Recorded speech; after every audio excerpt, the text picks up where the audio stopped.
I believe there is no philosophy behind the budget. Congratulations, Finance Minister. There ought to be a philosophy behind the budget.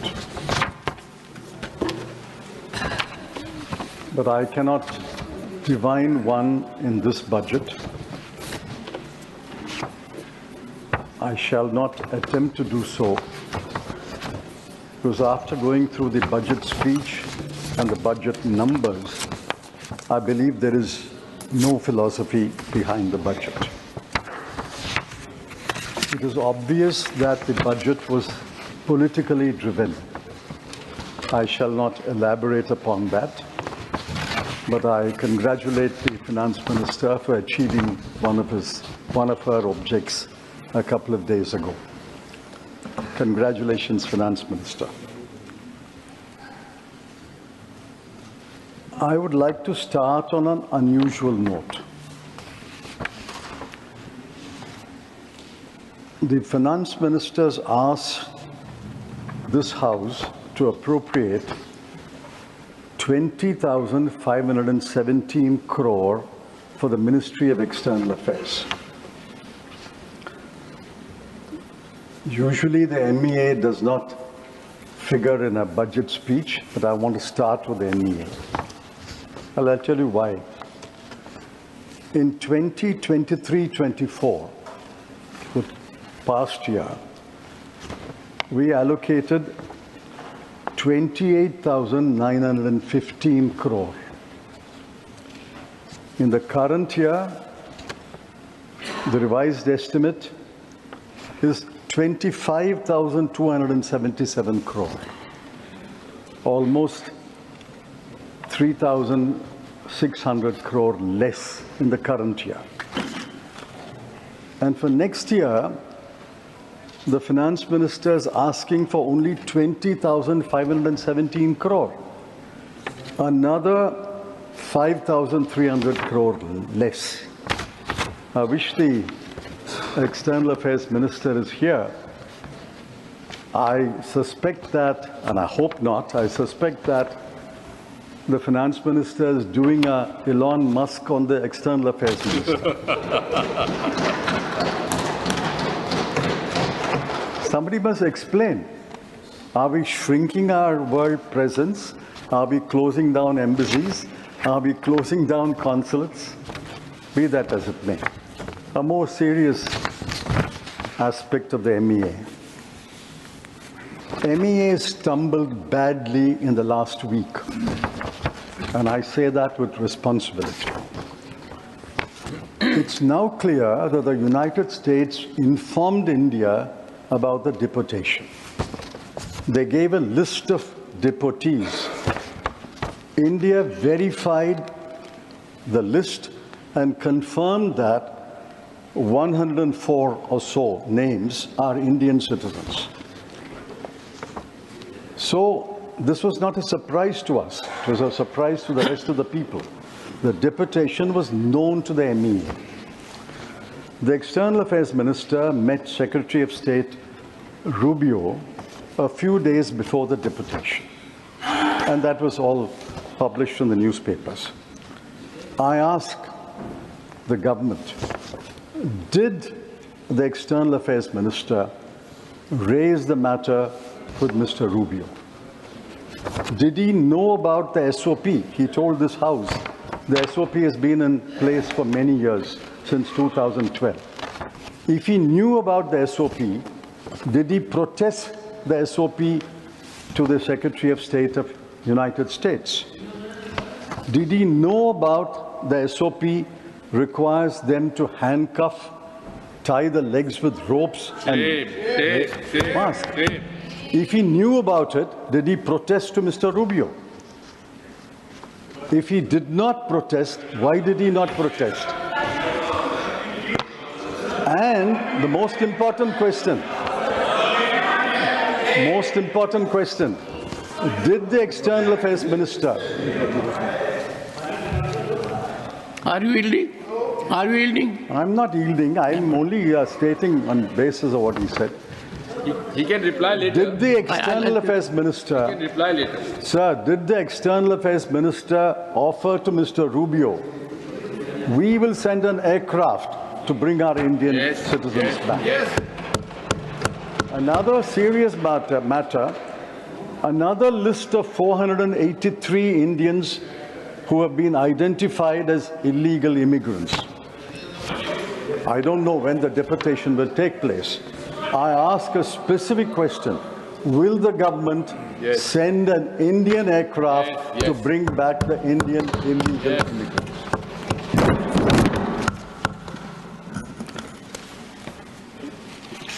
Now I go to the Finance Minister's trump card. No pun intended, sir. Trump card. No pun intended. Sir, when you said twice, I got worried that no pun intended. You said twice, which means pun is intended. And I'm wondering whether your reference to Elon Musk is a compliment to the Honorable Finance Minister. Sir, I'm looking take at to my the groove clock. of efficiency. I'm looking at my clock and my whip. I'll add up the time, sir. 1 minute I'll add. No, please, please. Income tax cut is the FM's main thrust of this debate, and she has given a number of interviews. The House should know that only 3.2 crore persons pay income tax, from the last figures available. The rest file returns, but they pay nil tax. She has raised the government has raised the threshold from 7 lakhs to 12 lakhs, and it applies to all taxpayers right up to the highest taxpayer. Now, I've looked at the CBDT statistics of taxpayers, the last available statistics. My rough calculation is about 80 to 85 lakh taxpayers will go out of the tax net from next year, and 2.5 crore will benefit. But the 2.5 crore includes not only the middle class, which the Finance Minister passionately championed, it includes 2,27,315 persons who returned a total income of more than 1 crore. It includes 262 persons who returned a total income of more than 100 crore. And it includes 23 persons who returned a total income of more than 500 crore. So this is not benefiting the middle class alone, which I welcome, but it's benefiting the very rich and the richest in the world. Yes.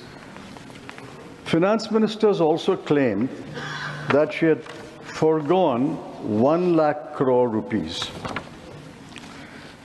Yet she has claimed that the net tax revenues to the center will grow by 11.1% in 25-26.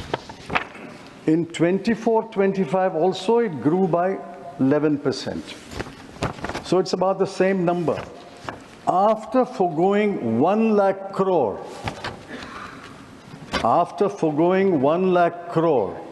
in this budget, how does she claim that the net tax revenues to the center will grow by the same 11%? This is pure magic, not mathematics. I will reserve how this magic unfolds, and I will comment on it later. Secondly, the finance minister says this 1 lakh crore will go into consumption, and that consumption will boost the economy. I find initially a lot of cheerleaders accepted that claim. But in the last 2-3 days, even the finance minister's cheerleaders are becoming skeptical about it. I asked the Honorable Finance Minister, will not part of the 1 lakh crore go into savings? SBI chairman has hoped that part of it will come to him and the banking system. Will not part of the 1 lakh crore go into repaying old household debts? Will not part of the 1 lakh crore go into travel abroad? Will it not go for educating children abroad? And will it not go into consuming imported goods? If you deduct all this, how does the Honorable Finance Minister claim that the entire 1 lakh crore will go into consuming domestic goods and services? It's only consumption of domestic goods and services will boost the GDP rate. And besides, what is 1 lakh crore when compared to the size of the GDP? The size of the GDP this year is 324 lakh crore. 1 lakh crore of 324 lakh crore is 0.3. Are you seriously saying, and are you asking this House to believe, that 0.3% will boost the economy? My humble advice to the Finance Minister is, don't rely on only one engine of growth, consumption. Look at other engines of growth like exports, capital investment. Those other engines must be revved up. You can't rely upon one engine of growth. Most of this consumption will not go into consuming domestic goods and services. Now contrast what she has forgotten. She remembered the middle class, but I congratulate her for that. But what about the section of the people whom she has forgotten? Look at the plight of Indian households. I'm taking purely from government numbers. Between 2012 and 2024, in the 12-year period, food inflation was 6.18%. Education inflation was 11%. Healthcare inflation was 14%.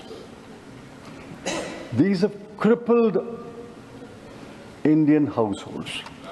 Household savings have fallen from 25.2% to 18.4%. And household consumption saving in September survey in 2023 shows, and mark these numbers, average monthly per capita expenditure of a rural family is only 4,226. And in urban areas, it is 6,996. Now we must examine these numbers more closely. This is the average for the whole India, 4,662 and 6,996, average for the whole India. But the bottom 50% will be even less.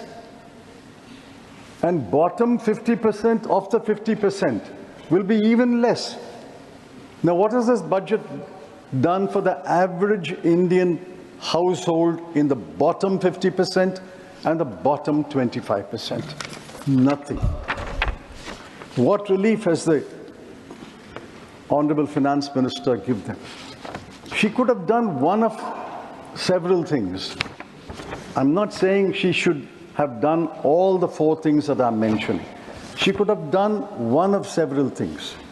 One, instead of cutting income tax, or along with cutting income tax, she should have cut the GST. Everybody pays GST. The richest and the poorest pay in GST. She could have cut GST. She could have cut the tax on petrol and diesel. Everybody indirectly or directly uses petrol and diesel. She could have increased the Maganrega daily wage. She could have increased that rate, because the poorest are the ones who are going to Maganrega work. And she could have raised the statutory minimum wage across the board under the Minimum Wages Act. That would have benefited thousands and thousands of laborers. She did nothing, but she was focused on income tax and she was focused on the Delhi election. Let me turn to another subject. The most gravest challenge facing the country is unemployment. I think all of you will agree, unemployment is the gravest challenge. Even the treasury benches must agree. Now, the periodic labor force survey, popularly known as PLFS, concluded that unemployment rate is 3.2%. Now, if the unemployment rate is 3.2%, and that the economic survey also repeats that, if the unemployment rate is 3.2%, I'm sure the London School of Economics, as well as every other university, teaches us that any unemployment rate less than 5% is equal to full employment. I won't get into the intricacies. If unemployment rate has fallen to 3.2%, why should we worry? We should all be happy because it's full employment according to economic theory. The same PLF says youth unemployment is 10.2%. The same PLFS says graduates unemployment is 13%. If youth unemployment is 10.2 and graduates unemployment is 13, how does it conclude that the total unemployment rate in India is only 3.2? For every job, for 100 jobs, there are 1 million applicants. For 1,000 jobs, there are several million applicants.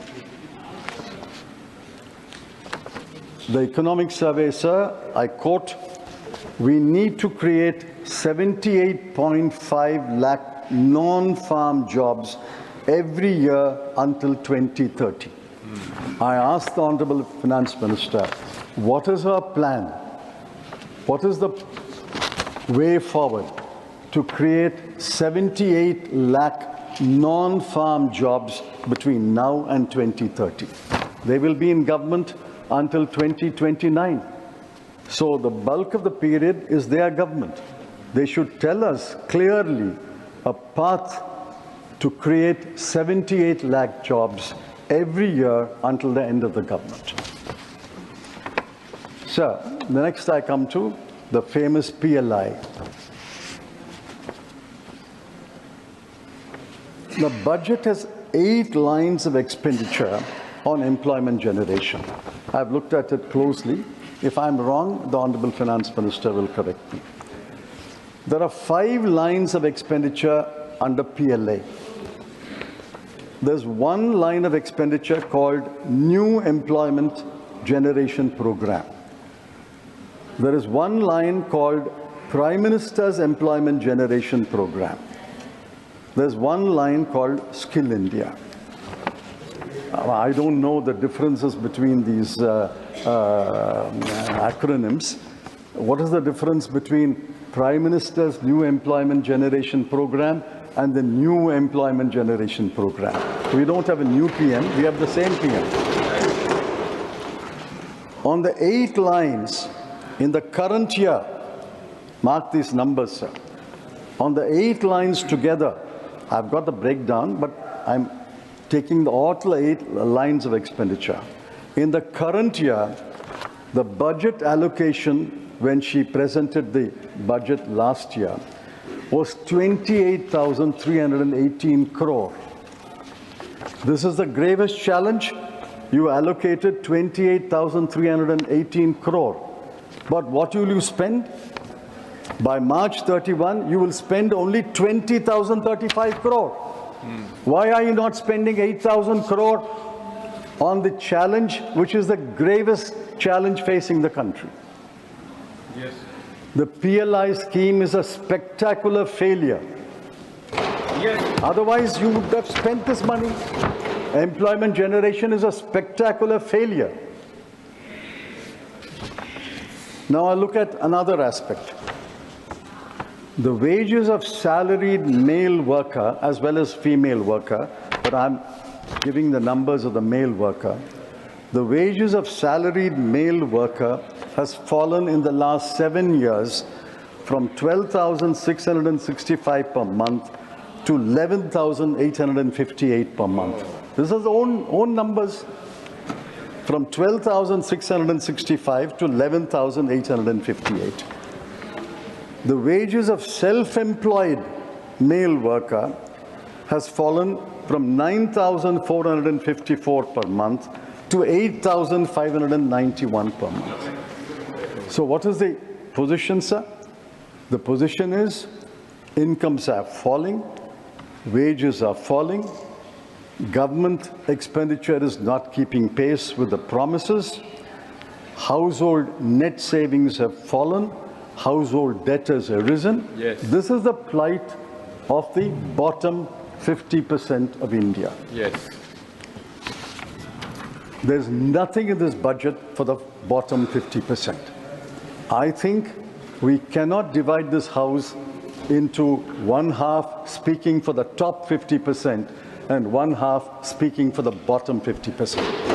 I'm quite happy to speak for the bottom 50%, but I want the treasury benches also to impress upon their ministers to speak for the bottom 50% Yes. of India. Yes. Yes. Man ki baat. Sir, let's take Make in India. They made such a hullabaloo about Make in India, Made in India. What was Make in India became Made in India. In global manufacturing trade, India's share is 2.8%. China's is 28.8%. So we are not a big player in manufacturing goods trade. The share of India's manufacturing in the GDP has fallen under this government. Yes. And I give the numbers from the economic survey. 2014, it was 15.07%. 2019, it has fallen to 13.46%. And 2023, it is 12.93%. These are the numbers of the World Bank. Economic survey has proportions in the GVA, but that has also fallen from 17% to 14%. So manufacturing as a proportion of GDP has not increased under this government. So manufacturing is a spectacular failure. PLI is a spectacular failure. So what has this government got to boast about after the last 11 years? I come to my penultimate point. Now, budget is about numbers. I don't want to burden the House with numbers, but I have to mention some numbers, because the budget is about numbers. Now, the FM, Honorable FM, claimed in a number of interviews that she has not only met the fiscal deficit target, but has improved upon the fiscal deficit target. Absolutely true. If you look at the numbers, 4.9, achievement was 4.8. But how did she achieve this 4.8? She cut capital expenditure by the central government by 92,682 crore. Not revenue expenditure, sir. Capital expenditure by the central government was cut by 92,682 crore. She cut the grants in aid to states for creating capital assets, that's another form of capital expenditure, by 90,887 crore. So total cut in capital expenditure by the center and the states, I'm not apportioning blame, but the center and the states in the current year will be 1,00,000 83,569 crore. By cutting capital expenditure by such a humongous amount, she saved on the fiscal deficit 43,785 crore. I can understand if she has saved on the fiscal deficit 1,83,000 crore. It is bad policy, but I will understand. But after cutting 1,83,000 odd crore, she saved about 44,000 crore. Is it good policy? I don't know. Is it good economics? I say no, it is not good economics. Yes. You can't cut capital expenditure and compress your fiscal deficit and say, I have met my fiscal deficit, I've improved my fiscal deficit. On the expenditure side, I want honorable members, all of us are concerned, to look at these numbers. Where are the cuts followed? On health, 1,255 crore. On education, 11,584 crore. On social welfare, 10,019 crore. I wish the Agriculture and Rural Development Minister was here. On agriculture, the cut is 10,992 crore. On rural development, it is 75,133 crore. And on urban development, it's 18,907 crore. Why do you make these cruel cuts? There are other unkind cuts.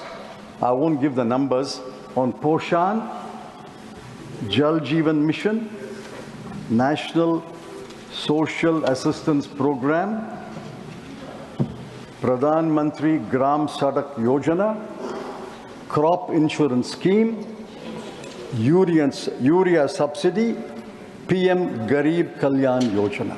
And all these programs there have been cuts. The most cruel cuts are, I hope I'm pronouncing this correctly, sir, Anusuchit Jati Yojana. Anusuchit Jati Yojana. 1,340 crore has been cut. Young Achievers Scholarship, 455 crore. Post-Metric Scholarship for Scheduled Caste, 860 crore. Program for Development of Scheduled Tribes, 670 crore. You cut money for Scheduled Caste, Scheduled Tribe, and Anusuchit Jati. And you say, I have reached my fiscal deficit, I've improved my fiscal deficit. Look at the grand announcements in this budget. One grand announcement was Urban Challenge Fund, para 58 of the budget speech. I was impressed. Urban Challenge Fund, 1 lakh crore was announced. What is the allocation? 10,000 crore. Jal Jeevan Mission, para 55 of budget speech. Jal Jeevan Mission says, we have provided water to 80% of the population of India, and we will provide for the remaining 20%. We are therefore extending the scheme. The budget estimate for the current year was 70,163 crore. Actual expenditure is 22,614 crore. I mean, this is pure magic, sir. You don't spend 1/4 or 1/3 of your money, and you claim that everybody has been provided water. Now I come to my last point. Sir, you will give me one more minute. I would say, I would. I'd undertake it. Yeah. Now, what did the CEA say? The Chief Economic Advisor is a reasonably autonomous office. I'm glad the Honorable Finance Minister has given him the freedom to speak his mind and to be frank and forthright. I congratulate the Honorable Finance Minister in the end for that also. What did he say? Get out of the way. Yes. It's all we are saying, get out of the way. In a different context. Deregulate. Deregulation drives growth. Work towards giving to people back their agency and enhancing the economic freedoms of individuals and organizations. What is the response of the Honorable Finance Minister? To get out of the way and to deregulate. Her response is to announce in the budget speech 7 new schemes, 8 new missions, and 4 new funds. Now, where will the money come from these schemes and missions and funds? I don't know, because there's no allocation. Sir, in conclusion, I want to say this. Half a minute. Governance is in the present. There is a government, but I'm sorry to say there is little governance. There is no philosophy, therefore no policies. In 1991, we faced a graver situation. There was a man entered this parliament, entered the North Bloc. Yes. He had an economic philosophy. Yes. He followed it with policies that required wisdom and farsightedness. Dr. Manmohan Singh had them. And I'm urging the Honorable Finance Minister to recapture the wisdom and the farsightedness of Dr. Manmohan Singh. One last question. This is through the Finance Minister to the government. Why have you not conferred a Bharat Ratna on Dr. Manmohan Singh? மேலும் ETtamil சேனல்ல வரப்போகும் business மற்றும் அது ரிலேட்டடான வீடியோவை பார்க்க உடனே கீழ இருக்க சப்ஸ்கிரைப் பட்டனை கிளிக் பண்ணுங்க.